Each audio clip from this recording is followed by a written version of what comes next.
Hello and welcome to the holiday track here at ConTinual. I'm your host, Gail Martin, and today we are talking about holiday sci-fi and fantasy. Now that can mean whatever our panelists want it to mean, so hang on because we're going to have a great sleigh ride as we go through whatever we're going to talk about. But before we crack that open, let's let our wonderful panelists introduce themselves, starting with Leslie.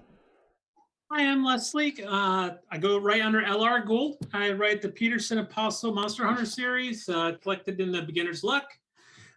More appropriate to this one is Polar Protocol, which happens right around the Christmas time frame. So I'm looking forward to you all getting a chance to read that. But so I write science fiction and urban fantasy mainly, and that's me. Okay, Ginny. I'm Ginny Koch. Oh, sorry. Which one? Which one? Ginny or Jeannie? Ginny. Ginny. Go, Ginny. Okay. This happens to us a lot. I'm Ginny Koch. I write the Alien Catherine Kitty Cat series for Daw Books. I also write under a variety of other pen names and in all lengths and genres, and occasionally holidays seep in somewhere in there. Okay, Nancy. I'm Nancy Northcott. I write historical fantasy for Falstaff Books. And with Jeanne Adams, who has the world behind her, I write the Outcast Station science fiction series, and we do actually have a holiday volume in that. And I also write various types of romance. Nice. Toni?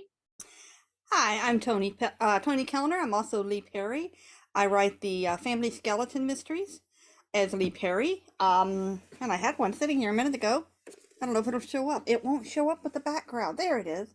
Okay, it won't show up. Anyway, I write the Family Skeleton Mysteries as Lee Perry, and as Toni Kelner, I co-edited several urban fantasy anthologies, including one called Wolfsbane and Mistletoe about werewolves and Christmas. Cool. Samantha. Hi, I'm Samantha Bryant. I write the Menopausal Superhero series, and when I'm not writing hero, I write horror. So that makes my writing life half hero and half horror, which is the same as my day job, teaching middle school. This is my book birthday almost. My first copy of Be the Change, which is the fourth novel in the Menopausal Superhero series, came today, which cheated because it's not actually supposed to release for 2 more days. Nice. Patrick. I am Patrick Dugan. I write the Darkest Storm series for Falstaff Books. I also write The Watchers of Asteria through Distracted Dragon, which is my steampunk adventure series. And Jeannie. Yes, finally my turn. I'm Jeanne Adams. I write urban fantasy, paranormal romantic suspense, and space adventure with my darling friend Nancy Northcott. And I'm Gail Martin and Morgan Bryce. As Gail, I write epic fantasy, urban fantasy, and more. As Morgan, I write urban fantasy, male paranormal romance. So, and hijinks ensue. So let's start with if you've got a holiday of any kind in anything you've written. And if not, is there a book that you read that included a holiday in it that became memorable to you? Ginny? Okay, so the fourth book in my Alien Catherine Kitty Cat series, Alien Proliferation, happens at Christmas. And spoiler alert, I mean, the first book in the series came out going 11 years ago. So if you haven't caught up yet, I'm really sorry. Character has her first child on Christmas Day, while people are trying to kidnap an infant and take over and destroy the world. So Christmas definitely does feature in lots of things are closed, people are on skeleton crews and things like that, so it really does affect them. Because it's their child's birthday, Christmas does show up again as somewhat significant throughout the series as Jamie ages. So I've got it in. Otherwise, I have an alien-based holiday, Arrival Day, that they celebrate, but you haven't really seen much. You do see what an alien wedding looks like, and a few other things. So I have most of my holidays, if they're happening, are probably happening in the Alien series. Okay, Nancy. Well, I have Christmas on Outcast Station, which I wrote half of and Jeanne Adams wrote half of. They're 2 novellas. My story is about a deputy marshal on our planet that we made up that's kind of the armpit of human space. And he is the bottom man on the totem pole and the top one on the boss's excrement list, only he doesn't say excrement. And so he'll be working Christmas. And as it happens, a member of a politically powerful and influential alien race is killed on the spaceport. And of course, guess who gets assigned to the case? Partly because his boss, as I said, hates him and figures if he can't solve this, then, you know, that's a strike against him in his career. So he's working Christmas. And it's kind of an example of be careful what you wish for. Because for him, one of the bright spots of this posting to the armpit of nowhere was the chance to learn about this alien race who are nearby. Only he finds that they're really not what you might call fond of humans, and they're not very hospitable. So it's kind of not shaping up to be a good Christmas for Hank when the story opens. Okay. Toni. Well, let's see. On the paranormal side, I did the urban fantasy anthology, and now I've gotten rid of my snow background. You can see the cover. And what we asked people to do was to write short stories that were about Christmas and werewolves. And we had no idea what was going to come out of it, but we got such a wide variety. We had we in the course of it, we found out that Saint Nicholas is the patron saint of werewolves, and he actually is the patron saint of wolves. In my story, I brought the idea of werewolves into the original Christmas story, because who said those were dogs in the mangers? Maybe they were werewolves, or at least wolves. So there's a lot. It was surprising that there was such a wide variety. We had someone giving a Christmas present, and I'm trying not to spoil the different stories, but in Charlene Harris' story, someone gave a Christmas present, which was not your typical Christmas present, but when your fairy godfather is a fairy godfather, he's going to give you something special. So it was interesting. I really liked seeing different perspectives on Christmas, and that was a lot of fun. On the mystery side, which is paranormal mystery, is the skeleton stuffs a stocking. Now we can see that. And honestly, the Christmas in that one was a lot more at the background. It was when the murder took place, rather than Christmas as the center of the story. So it was kind of just giving it flavor, more like a Die Hard with a skeleton. That's such a great series. That's such a great series. Yeah. Samantha. So I haven't written a whole lot of holiday work, but I do have one Christmas story that I wrote for Patricia, the Lizard Woman of Springfield. And it was included in a charity anthology a couple of years ago called Christmas Lights. This is number 9 because they've been doing this for a while. And it's called Oh Scaly Night, and features Patricia's run-in with a domestic abuse situation. Which I know that sounds dire, but trust me, with Patricia, it's also funny. Okay. Jeannie. Oh gosh, I love writing things at holidays, so I have lots of them. I have a Thanksgiving novel, very short Thanksgiving novel. I have the other half of Christmas on Outcast Station, which is the space station hijinks at the holidays, and that involves a lot of carols.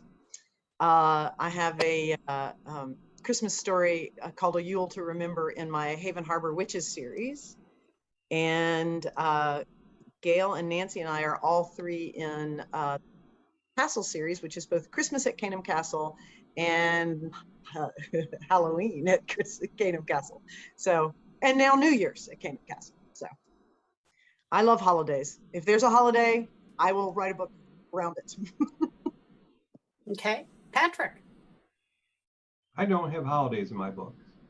So I am without a book to show for holidays. I'm going to jump on L.R. Gould, though, because Polar Protocol is one of my favorite Christmas books. So it is fantastic. So. And L.R. Well, I'll just have to take that and run with it. So Polar Protocol is the 3rd installment in my Monster Hunter series, found Matthew Peterson. He's a sergeant in the Army. He gets to come home for Christmas for the first time in 4 years since he left home. And as soon as he gets off the bus, a Monster Hunter buddy of his hijacks his entire Christmas to help him search for some missing kids that are disappearing right before Christmas. So he ends up teaming up with some unusual Monster Hunters he wasn't expecting to successfully find out what's happening. So Oh, sounds good. So my epic fantasy series aren't set in our world, so they don't celebrate any of our usual holidays, but everybody's got winter. And so in my Chronicles of the Necromancer series, they do celebrate Winter's Tide, which is a little more of a Yule kind of celebration. And that has all kinds of special things that go with it, which is really fun. On the urban fantasy side of things, Jeannie mentioned the Caneham Castle books, and our new one, New Year's Eve, Ring in the New at Caneham Castle, just came out at the beginning of December, and so we're excited about that. I've got a psychic medium and a homicide detective chasing a Krampus-like monster at the holidays in that's part of my Badlands series for Lucky Town. Of course, one of the characters has to decide whether facing a monster or facing his future in-laws is the scarier part of the holiday. That's so much fun. Yeah, it's a toss-up. It really is. It is. In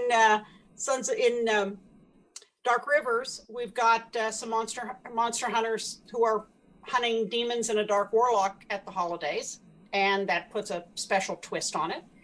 And then we've got a couple of short Christmas stories for free on Prolific Works. The Christmas Spirit, which is in the Kings of the Mountain series under my Morgan Bryce name, and that's got a haunted snow globe.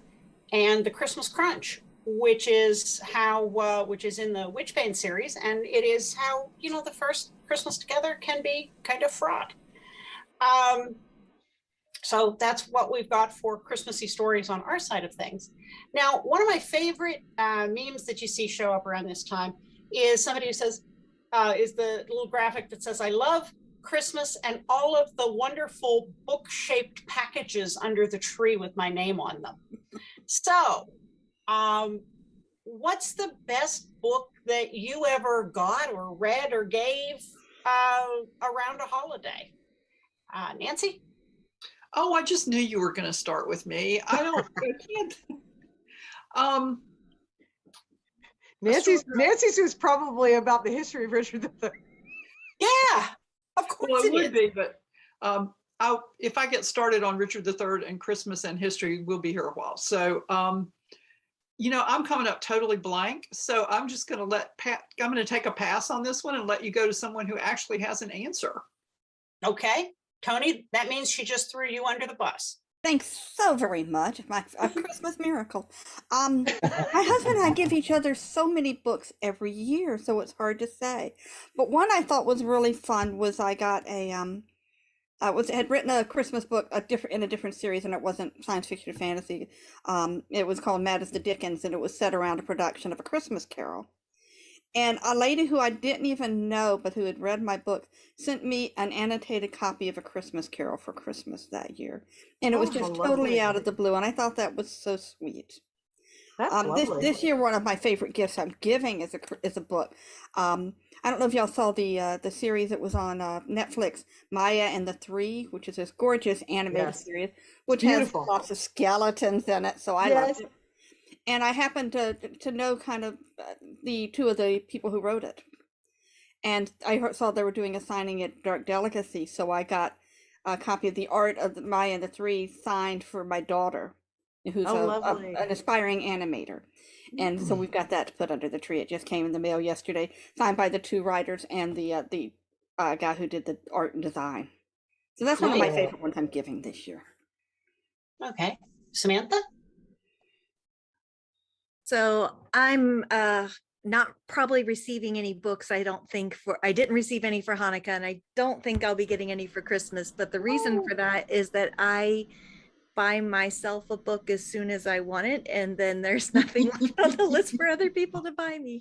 I probably spend half my salary on books.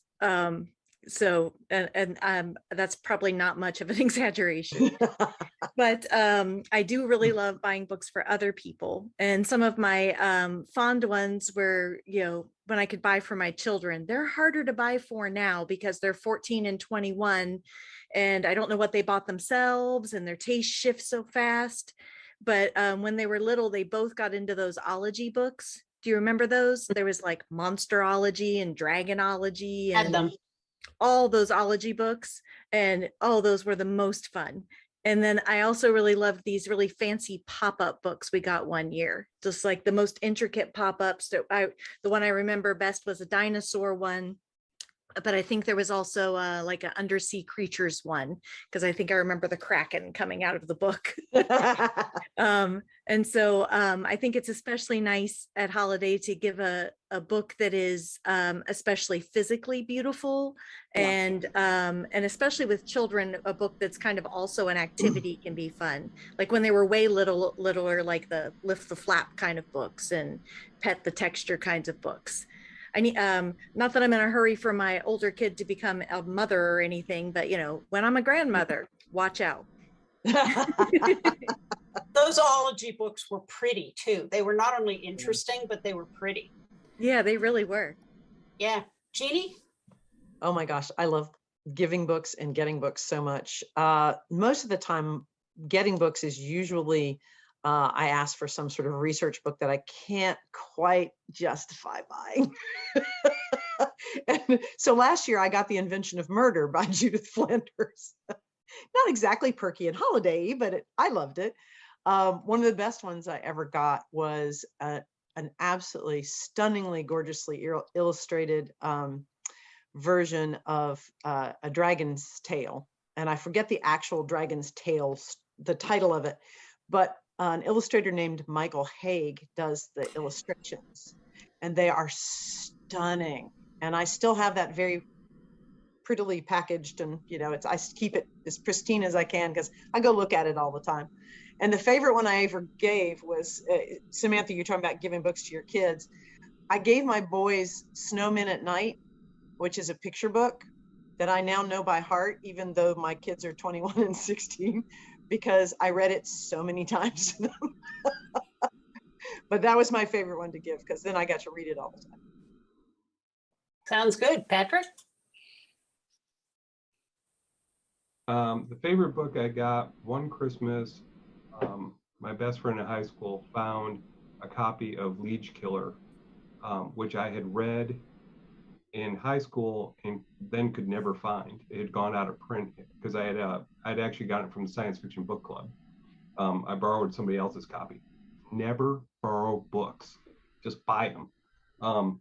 So I spent years looking for it. So one Christmas he found it and gave it to me as a Christmas present, which was amazing because I had never been able to find it. This year I gave a friend of ours J.D. Blackrose's Seder in Space for Hanukkah, and that was, she like lost it. She was so excited to have a Jewish science fiction book to read for Christmas, or for Hanukkah. So that was a lot of fun. Okay, Ginny.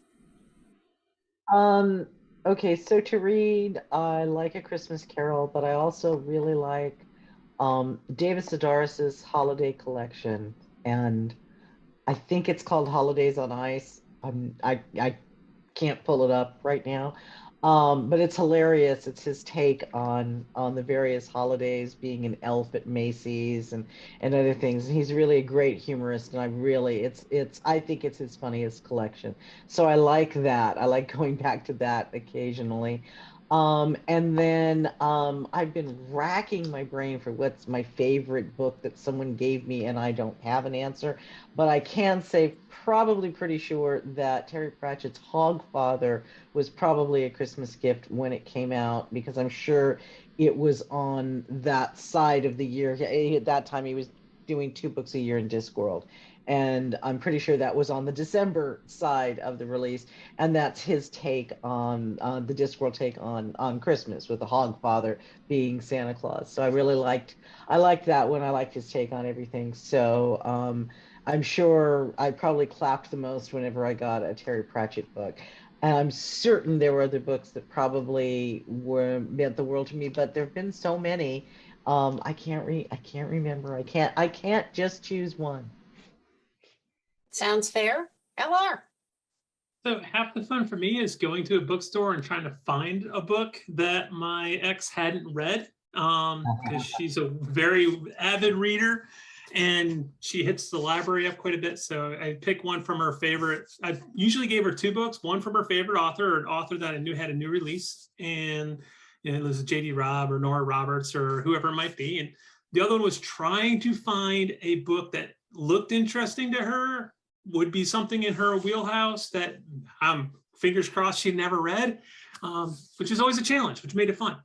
If you're looking for a gift for me, my preference would be a book about writers. Not necessarily how to write, but how they're almost like an autobiography, kind of like Stephen King's On Writing was. I love that book, and I would love to give that to any aspiring writer just because of the story behind it. So that's the kind of things I like to get for Christmas for as far as books go. Okay. I think one of the best holiday gift books we got, and this was when the kids were little, mine are also in their 20s now, but it's called How Murray Saved Christmas. And it is a take on, of course, The Night Before Christmas, but a malfunctioning toy knocks Santa out cold. And so his elf goes to Murray, the guy who runs the all-night holiday diner, and says, "You're up all night, come help me save Christmas." And, you know, Christmas isn't Murray's holiday, but he doesn't want to see any kids get disappointed. So he and the elf team up, hijinks ensue. It is, I think it's hysterical. I think it was written more for adults to get the humor than the kids, but the drawings are funny and it's really adorable. And I love that one. And I might sneak off and read it, even though the kids are all grown up. From a gift perspective, last year I wanted, you know, no surprise, I'm a huge fan of the TV show Supernatural, and there were some out of print Supernatural books that I wanted. And I told my kids, yes, you can order them used. Yes, I just want them. And they went out and looked through Amazon and all the used booksellers and actually got them for me. So I was thrilled about that. And my best gift for myself of a book was this absolutely gorgeous coffee table book came out a little earlier this year from the guy who did the props and the sets for Supernatural. It's 15 years of gorgeous pictures of locations and hotel rooms and diners and all the sets they built for the show, which if you're a hardcore fan is kind of a big deal. And it's this beautiful coffee table book, which I forgot to mention. I have 2 fan fictions coming out on Winchester Family Business for the holidays. One's a Christmas story and one is a New Year's Eve story, and they are both illustrated by an artist. So they're going to be kind of fun coming up. So we've talked about books you've given, books you've received. How about just plain holiday books or books about a holiday that you've ever read that you enjoyed? And I'm going to kick that off with a recommendation for Carol by Darren Kennedy, who has a really intriguing reimagining of the Christmas Carol story. Samantha. So I'm not generally big on reading a lot of Christmas things. I'm kind of new to Christmas, having married into it. But this year I was taking on kind of a holiday reading project. So I was pulling up my Goodreads here to see what all I read as part of it. But I said that this was a year I was having a hard time finding my holly jolly, because like I mentioned already, I'm a middle school teacher, and as you can imagine, it has been especially rough the last couple of years. So finding my holly jolly was hard. So a couple that I just read, I read The Christmas Hirelings by Mary Elizabeth Braddon.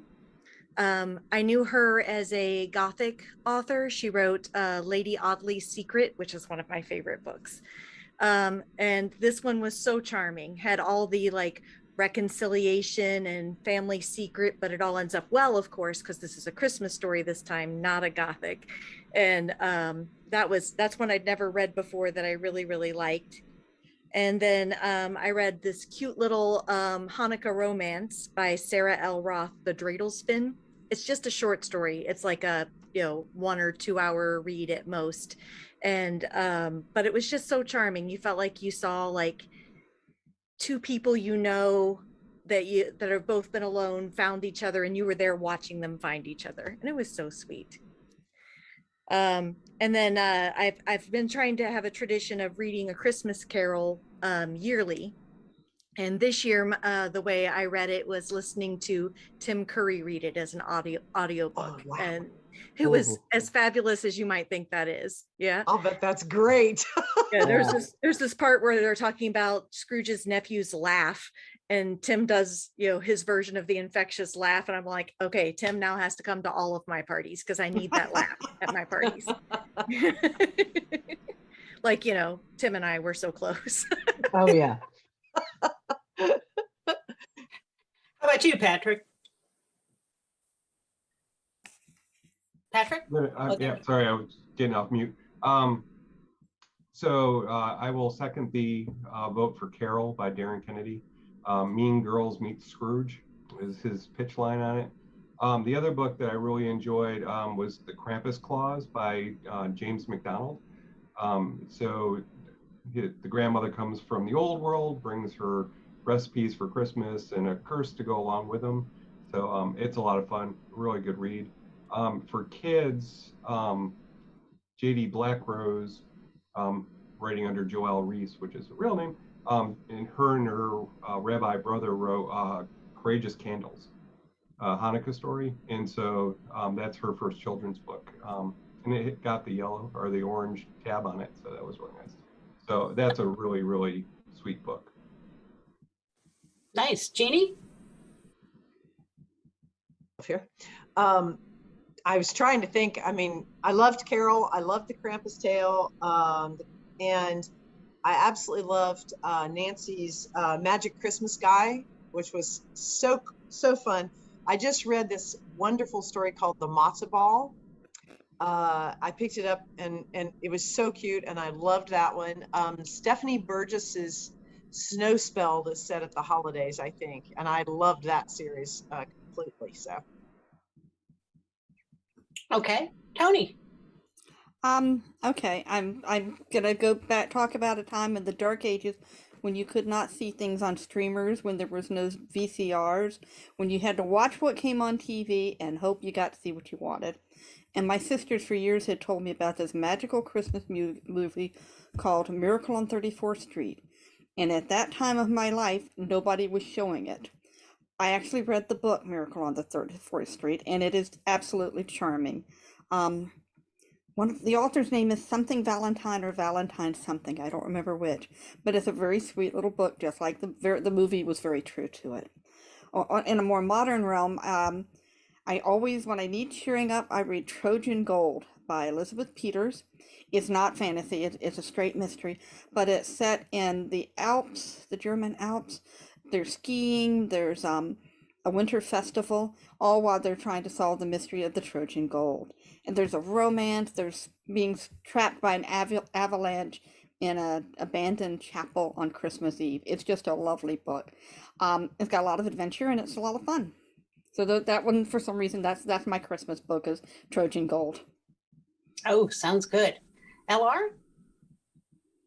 Been racking my brain trying to think of a book I've read that has a holiday-centric theme to it, and I just can't think of one. A lot of the books I read span things that have great holidays in them, and I love to see how fantasy authors invent new holidays for their worlds, and that's always been really entertaining, and seeing how they do that. But usually they play a very minor role, so I'm gonna have to pass on this particular question. Or protocol. Okay. I was just informed that A Miracle on 34th Street was written by Valentine Davies. Thank you, Jeannie.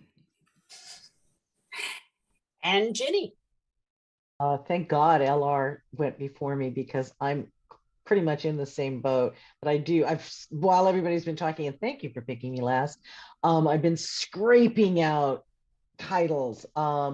One would be The Lion, the Witch, and the Wardrobe. It's always winter but never Christmas, but they basically bring Christmas. So I think that counts. And I love those books. And ever since my first read through, I insist on reading them in chronological order, because it's just wrong to read them any other way.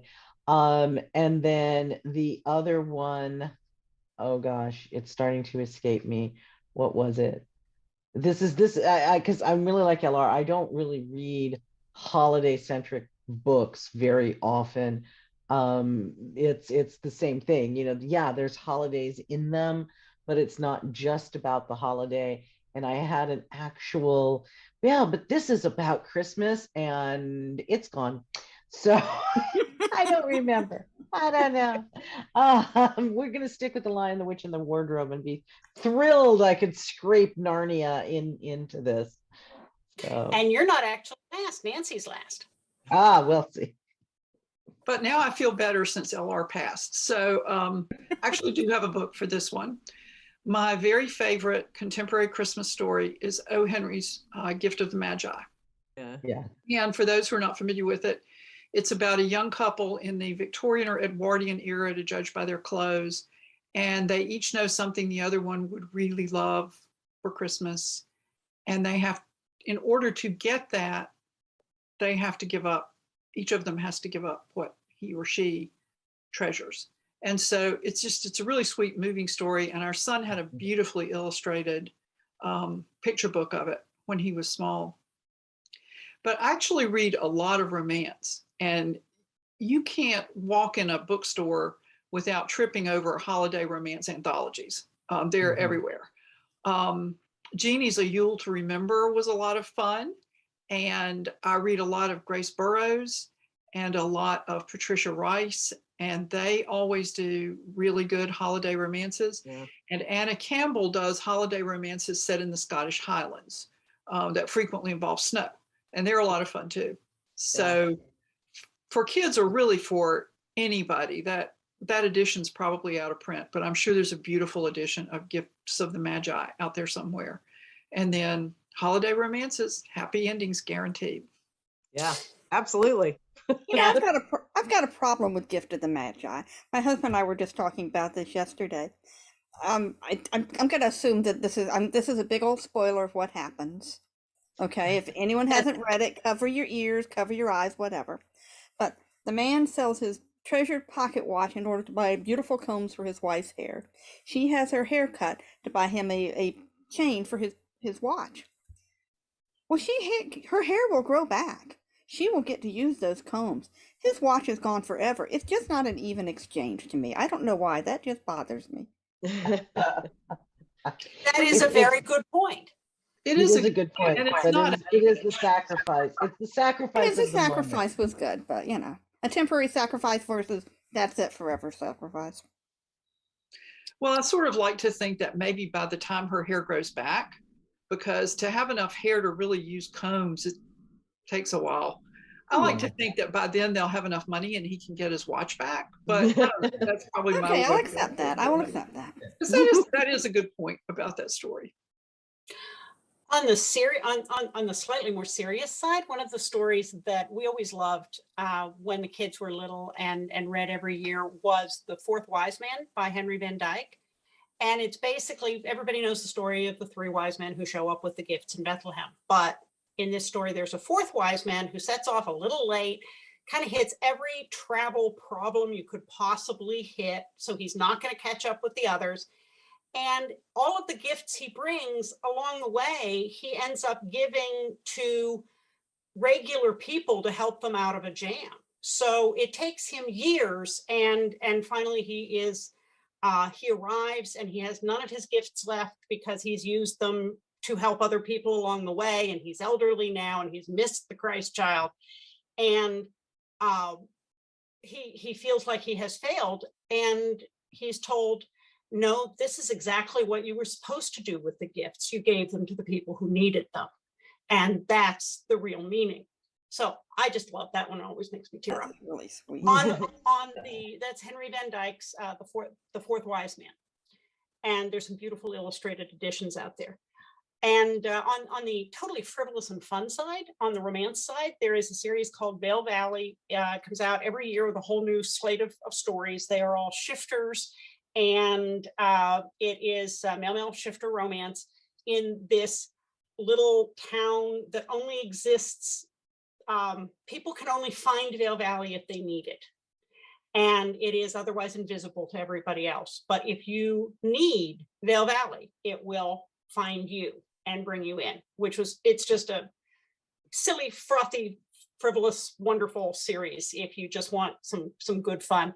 And there's another series called The Christmas Angel, and it's a multi-author series, again, male romance, set across time periods where there is an ornament that was a Christmas tree topper that was carved by an artisan, and it makes its way across all these time periods and places to bring true love to the person who finds it and needs it the most. So it's just, a fantastic series. Well, believe it or not, we have blown through our time. And so I'd love everybody to go around, please, and tell us where we can find you online. And if you have a new, recent, upcoming book, Christmassy or not, let us know about it and where to find it. And we're back to the beginning with LR again. You can find me on my webpage. It's lrgould.com. You can find me at Facebook, Twitter, and Instagram, all as LR Gould Writes. And as far as a book, my Polar Protocol came out about a year ago, but thanks to the world as it is, treat it like it just came out yesterday and go buy it now. That's a great sales pitch. Jenny? I have a short story in the Derelict anthology from Zombie Needs Brains, which came out earlier this year. I have a short story in Gunfight on Europa Station from Baen Books, which is the ebooks are out right now. The physical books are, hey, having supply chain issues, hopefully going to show up to Amazon before Christmas. Where I have a short story there, and coming up in now March, because of supply chain instead of February, I have a short story in the Reinvented Heart anthology, and all of those are me writing as Anita Ensall, and all of those stories are set in my Belters universe. And you can find me on www.ginnykoch.com, which is my website. I'm on Facebook as Ginny Koch, author Ginny Koch, Hairspray and Rock and Roll, and author of the Alien Catherine Kitty Cat series. And I'm on Twitter, and I am on Pinterest, and it looks like I'm on Instagram, but I'm really not, so just don't send me messages. And please buy all the books, any books. I'm gonna echo LR. Treat everything like it's brand new and buy at Christmas. Nancy? Well, as mentioned, we have Christmas. I guess I should angle it. I always get things backwards on these film things. At Christmas on Outcast Station, which is available on all the online vendors. And I do have a couple of Christmas paranormal romance short stories. And my latest release was The Steel Rose, the second volume of the historical Boar King's Honor trilogy from Falstaff Books. And you can find me at my website, nancynorthcott.com. I'm most often found on Twitter, where I'm at Nancy Northcott. And yes, it is probably not good for me to spend as much time on Twitter as I do, but that's the best place to find me. Like Jenny, I'm technically on Instagram. I haven't really gotten quite the hang of it yet, but I do have an Instagram page, and you can sort of find me there. Okay. Jeannie? Oh gosh, you can find me at jeannieadams.com. And you can find me at JPA Griffin on Instagram, where I'm posting lots of pictures of Scotland, because I'm currently doing my master's degree in Scotland, although I'm home for the holidays. You can find me on the Hive of Scum and Villainy that is Twitter. Like Nancy, I spend way too much time there. And you can find me here on ConTinual. Fair enough. Patrick? Hey, you can find me at patrickdugan.net. I'm on Facebook, Twitter, Instagram as Patrick Dugan Author. I've got Pistols and Potions, which will be out January-ish, which is my second book in the Watchers of Asteria. And then I'm also in a nonfiction anthology on fairy influences of modern cinema, and I have a essay in there on Rocky Horror Picture Show. Nice. Toni? I'm online. Like Christmas comes every year until I have the wherewithal to write another book. I'm going to just keep plugging this one, which came out actually a couple of Christmases ago, so it's not new. Online, I've got two websites for the two names. I'm at ToniLPKelner.com. I'm at LeePerryAuthor.com. I'm on Facebook, Twitter, and Instagram. All the links are on my Facebook page, because honestly, I don't remember the names of them anyway. So it's easy. If you want to find any of those, go to those links. It'll find you. Yeah, and I think and I spend most of my time on Facebook, I'm afraid. Okay. Samantha? So hi again, I'm Samantha Bryant. You can find me at samanthabryant.com, because I'm just really creative with my website names like that. And I'm on Twitter and Instagram as Samantha B Writer, just the letter B in the middle for Bryant, or because it's kind of funny to say Samantha B Writer with bad grammar like that. I'm also on Facebook. On there, I have to use my Dunaway, Samantha Dunaway Bryant, because there was already a Samantha Bryant. So far as books, the Menopausal Superhero series is pretty much all on sale right now because this is a new release month for me. The 4th book is called Be the Change, and it's coming out 2 days from filming. I don't know when this will air, but 2 days from filming this, it's coming out. And the first book in the series is Going Through the Change, if you want to start at the beginning. And there's the poster my husband made me with all the covers looking really impressive back there. It's like 8 books with my name on it. Gorgeous covers too. Yeah. Mm-hmm. Thank you. Falstaff gets credit for that with Melissa. She's the one who made my covers. And let's see, New Year's Eve at Canham Castle, Ring in the New at Canham Castle came out at the beginning of December. So that is our shared world series with that fictitious castle and town in England. And my characters in it are from my Badlands series this time around. Different set of characters each time. December 28th, we've got Shutdown Crew, which is the 4th Wasteland Marshals series, and that's a near future post-apocalyptic book that is co-written with my husband, Larry and Martin from Falstaff, and that comes out at the end of December. And then in January, we'll have The Devil You Know, which is the next Witchbane book that's a Morgan Bryce series. And I'm also part of a 100-author prolific works giveaway that is going to run all year next year, and each of us had to come up with a brand new story for it. So we are slowly unveiling that. It'll go live January 1st. My story is a Treasure Trail prequel, and that is called Your Book Boyfriend's Boyfriend. I always have to slow down to say that. It's not something you can just rattle off. And we do have a page on Facebook talking about that, so that you can know what's coming up and who's in it and what's going on there. But most of the time you can find me here at ConTinual. I'm pretty easy to find at gailzmartin.com, morganbryce.com, and like I said, right here at ConTinual. So thanks all of you for being fantastic panelists as always, and sharing your evening with us. And thanks so much for all of you for watching and listening. There'll be more holidays and more book stuff coming up here on ConTinual, so we'll see you online.